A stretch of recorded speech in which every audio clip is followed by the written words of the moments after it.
Salut les amoureux et amoureuses de foot, on débute la revue de presse de ce vendredi avec Daily Star, rapportant que Ben White est rentré chez lui après le camp de la Coupe du Monde en Angleterre, après une prétendue rupture avec le patron adjoint Steve Holland. Le défenseur d'Arsenal est également devenu malheureux dans le camp anglais, et a eu du mal à se mêler à ses coéquipiers. Daily Mail ajoute que la star anglaise, Jude Bellingham, dira au Borussia Dortmund qu'il veut quitter le club après la Coupe du Monde, selon des informations. Et que le patron de Liverpool, Jürgen Klopp, aurait demandé au conseil d'administration il y a quelques mois de signer un joueur comme Sofiane Amrabat en janvier. Par contre, la FIFA s'est retrouvée mêlée à une série de différends juridiques avec les autorités qatariennes, les relations entre les deux principaux organisateurs de la Coupe du Monde étant au plus bas alors que le tournoi atteint les quarts de finale.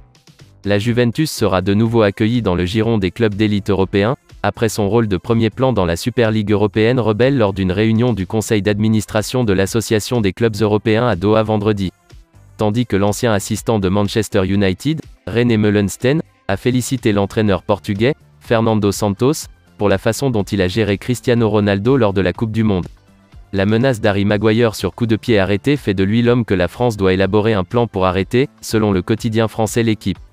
À en croire Daily Telegraph, le président du Paris Saint-Germain, Nasser Al-Khelaifi, est sur le point d'intensifier sa tentative de débarquer Marcus Rashford, après la forme de buteur de l'attaquant de Manchester United à la Coupe du Monde.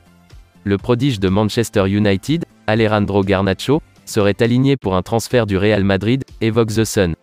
De même, The Athletic ajoute que le médecin du club de Manchester United, Steve McNally, quitte son poste après 16 ans.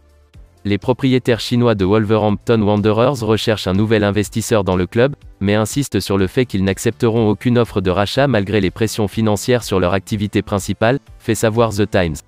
Selon Daily Mirror, les épouses et copines anglaises ont apporté leur soutien à la famille de Raheem Sterling alors qu'il se prépare à rentrer au Qatar.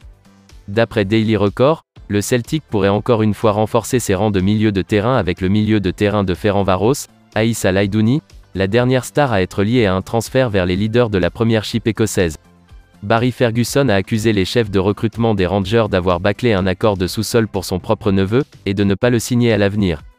Et pour terminer, The Scottish Sun explique que les liquidateurs de l'ancienne société d'exploitation des Rangers ont finalement réglé leurs différends avec les autorités fiscales, après avoir accepté un accord de 65 millions d'euros avec HMRC.